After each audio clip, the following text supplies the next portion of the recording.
ये मंदिर के इस सभागार में, इस कार्यक्रम में यहाँ उपस्थित हमारे सम्मानित विधायक सुरेश गढ़िया जी, बीजेपी के अध्यक्ष प्रभा जी और मंच पर उपस्थित सभी हमारे वरिष्ठ जन, सामने उपस्थित सभी भाई और बहन,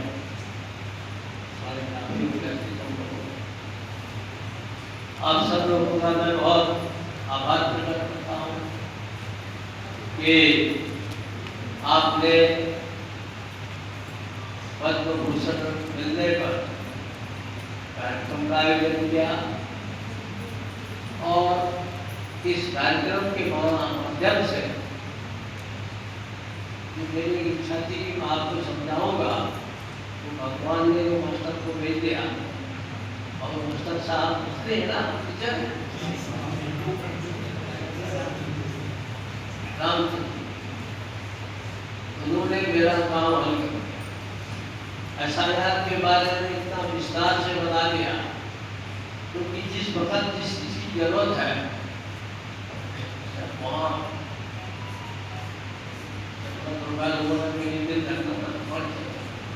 तो आज क्या है, जरूरत क्या है कि एसआईआर का सही उपयोग करें और हमारे कोई नाम न छूटे। इतना ही नहीं, हो सकता है तो जिन्होंने मुंबई दिल्ली में नाम लिखा रखा है, फोन करके आग्रह पूर्वक ऐसे लोगों को अपने यहाँ के गांव में नाम लिखाना, ये बहुत ही एक बड़ा पवित्र कार्य है। किसी सत्यनारायण की कथा से पवित्र नहीं है। उस काम को करने के लिए हम सब लोग, आपको कलेक्टर साहब की ओर से बोल के गए, ये लगता है कि ये काम बहुत जरूरी है और आप सब लोग उसकी ओर ध्यान देंगे। तो मैं सोचता हूँ काम की बात होनी चाहिए, उस काम में आप सब लोग देखेंगे लगेंगे, ऐसा भगवान पीछे को हाथ डाल देंगे। तैयारी नहीं है, क्या है इसमें आपको बीएलओ आपके पास आएंगे। क्योंकि ऐसा विषय है, हम समय पर उपयोग करते ही, सरकार जो सुविधा देती है, जो योजना बनाती है, करते ही और फिर बाद में पछताते रहते हैं। इसलिए उस काम को बड़ी प्राथमिकता के साथ आप लोग करें, ये मेरी आपसे विनती है, आपसे प्रार्थना है। जहाँ तक अभी आप सब लोगों ने कहा कि आपको जो है पद्म भूषण मिला है और इसके लिए आपका सम्मान करते हैं। तो ये जो पद्म भूषण है, आखिर पिछले 25-26 सालों में उत्तराखंड के किसी सामाजिक राजनीतिक कार्यकर्ता को मिला नहीं। अनेक गीतकारों को मिला होगा, साइंटिस्ट को मिला होगा, लेकिन किसी राजनीतिक और सामाजिक क्षेत्र में काम करने वाले व्यक्ति को, अगर भगत सिंह कोश्यारी को मिला था, भगत सिंह कोश्यारी को नरेंद्र मोदी ने दिया है, ये केवल कपूर को भी नहीं दिया है, ये सम्मान प्रधानमंत्री जी ने पूरे उत्तराखंड को दिया है। ये 26 वर्षों में ये जो सम्मान मिला है, विचार है, मैं जगह जगह जाकर के सब लोगों से कहता हूँ कि भाई जब हमको ये सम्मान मिला समाज सेवा के लिए, राजनीतिक क्षेत्र में काम करने के लिए, तो हमारा पहला कर्तव्य है, हम किसी विचारधारा के हो, किसी दल के हो। एक जमाने में यहाँ बुजुर्ग लोग को जानते हैं, हम लोग केवल कर्ता देव चिल्लाते थे। उस समय के वे टॉलेस्ट लीडर, सबसे बड़े लीडर थे और इसके उन्हीं का नाम लेके हम लोग काम करते थे जब हम छोटे थे और यहाँ पे हमारी जनता थी। तो एक सबसे आज की डेट पर दुनिया का सबसे लोकप्रिय नेता कौन है? नरेंद्र मोदी। और आज जब वो उत्तराखंड की ओर इतना ध्यान 20 साल पहले केदारनाथ और बद्रीनाथ गए हो और आज 20 साल बाद आप जाएंगे तो आपको लगेगा कि सारी दुनिया बदली हुई है। अब जब केदारखंड का विकास हो गया, विरासत का विकास हो गया, तो उन्होंने कहा आप लोग यहाँ मानस खंड के रहने वाले हो, मोदी जी के आदि कैलाश जाने से पहले आप में से कितने लोगों ने आदि कैलाश का नाम सुना था? ईमानदारी से आप बताएं, कितने लोगों ने? बस कितने 10-20 लोगों ने सुना? मैं जानता हूँ किसी से रहा हूँ कि तो लोगों ने सुना हो। हम सब लोग उत्तराखंड के हैं, बगल में पिथौरागढ़ जिला आदि कैलाश है, हमने उसका नाम भी नहीं सुना है। इससे लोग कहते हैं ना पहले गाँव का इतना बड़ा पावन दिन मोदी जी आज से 40-45 साल पहले वहां पैदल घूम के आए, कैलाश घूम के आए। उनके दिमाग में आया कि मुझे मानस खंड का भी विकास करना है।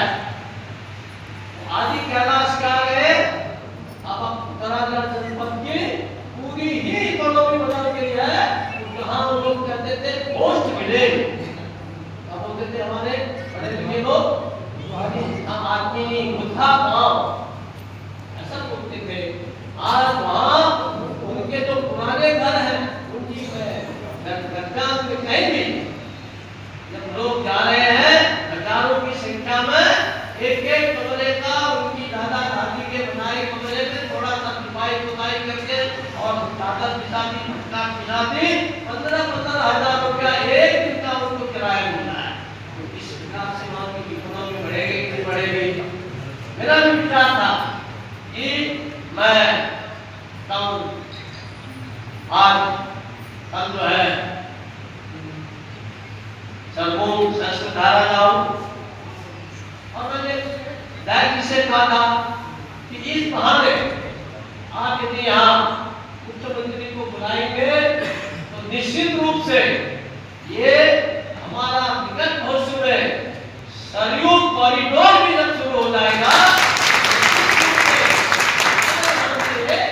नई ताकत आएगी और हमारे यहाँ भी विकास के नए जाएंगे।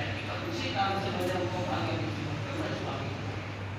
हम सब लोग बहुत सौभाग्यशाली हैं कि देश के अंदर, इसलिए नहीं कि मेरा उद्देश्य समझकर बीजेपी के संबंध रहा, ये रहा, होना संग रहा, देश के अंदर आज इस सौभाग्य की बात है कि किसी फील्ड में देखो देश कितना आगे बढ़ रहा है, इतनी सड़कें अच्छी बन रही है।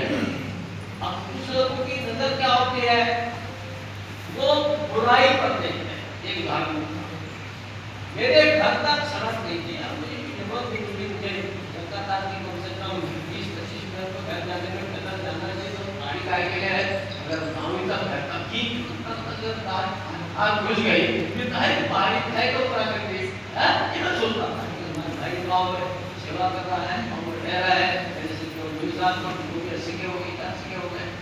उन्होंने कहा मोदी जी विधायक जी ने 2 किलोमीटर सड़क दे दी, तो पहले क्या लिखते थे हमारे संवाददाता पत्रकार लोग, अरे वो बड़ा नेता बन गया भगत सिंह, उसके तो घर तक भी मोटर नहीं जाती है।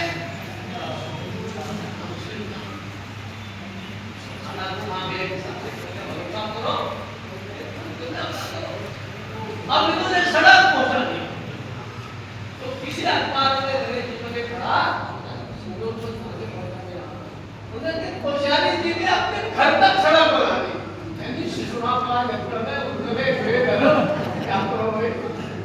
ये राजनीति जो है इतना विचित्र है, और इस राजनीति में हम सब लोग सौभाग्यशाली है, सब हम राष्ट्रवादी लोग हैं, हम सब लोग हो सकता है भाजपा के सदस्य नहीं हो, लेकिन हम सब यहाँ के लोग राष्ट्रवादी हैं और राष्ट्र को आगे बढ़ाना है।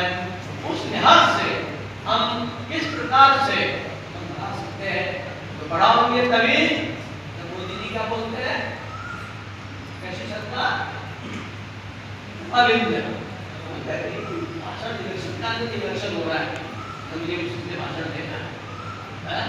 लेकिन जब हम जिले से लेकर केंद्र तक अगर इनके आपस में मेल खाता है, ऐसे लोग अगर आगे बढ़ेंगे तो निश्चित रूप से गांव का विकास होगा। और इस दृष्टि से मुझे लगता है, मैं जब मुंबई में था, महाराष्ट्र में, मैंने प्रधानमंत्री से कहा कि मैंने आपका भाषण टीवी में सुना है, आपने केदारनाथ में कहा कि अगला दशक किसका होगा? उत्तराखंड का। उत्तराखंड का होगा। मैंने उससे कहा कि मैं चाहता हूँ कि मैं जीवन के जो मेरे शेष वर्ष बचे हैं, राज्यपाल के सुख सुविधाओं को छोड़ करके मैं आपके इस संकल्प को पूरा कर दीजिए।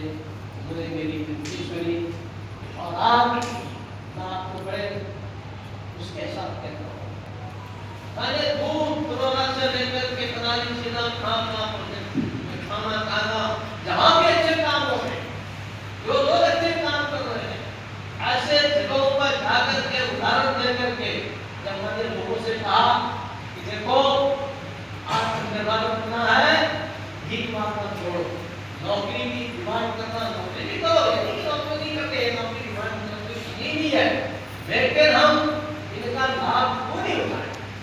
आप ये बताइए कि सामा में हमारे मान सिंह जी विधायक जी बोल रहे थे, उन्होंने कुछ टीवी का जो काम किया, कुछ टीवी के काम के देख करके एक हमारे यहाँ की लड़की है, महिला है, वो उसका इंग्लैंड में बहुत बड़ा काम है, उसके पति का भी करोड़ों का काम, उसने यूट्यूब में देखा कि बागेश्वर में कहीं एक टीवी का काम हो रहा है, तो महिला भारत आई, मेरे को पहले से जानती है, काफी पहले, उससे बोले बाबूजी ये जो कीवी पैदा होता है, सामक है ना, मैं जाना चाहती हूँ कि मैं भी भारत आकर के और अपने गांव में कीवी लगाना चाहता हूँ। कल्पना करो कि भगवान सिंह जी को भी पता नहीं होगा कि यूट्यूब के माध्यम से उनका प्रचार हो रहा है, वहां से महिला भारत का नहीं है,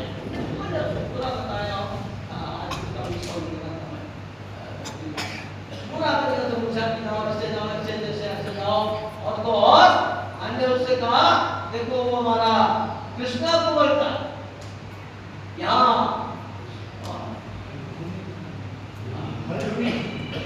हर धुनी धुनी में मैंने कहा टीवी और सेव लगा रहा है, वो महिला वहां भी सड़क खराब थी, वो पैदल गई, की हिम्मत नहीं हुई तो वो चली गई। तो अब आप ये सोचो कि एक भगवान सिंह जी के प्रयास से जो है कि यहाँ छोटे मोटे ऐसे 2 लाख 2.5 लाख 5 लाख के काम में हमारा समय जाता है, तो हम क्यों नहीं स्वागत को तभी अपना स्वागत मानूंगा कि आप सब लोग कोशिश करिए। मैंने बहुत जगह देखा, पिथौरागढ़ में बहुत अच्छा लगा, गाँव में गया, गाँव में गाय बात होती है, देखा तो इतना सुंदर 2 लोग ने वहाँ अपना डेयरी खोल करके दूध इकट्ठा करके दूध बांटते हैं। वो हम उनका दूध पीते हम लोग, क्या यहाँ कुछ नहीं पता कर सकते? इसलिए हम सब लोग सरकार की योजनाओं का फायदा लाभ है, कोशिश करिए। यह है हम सब लोग गांव को छोड़ करके आते हैं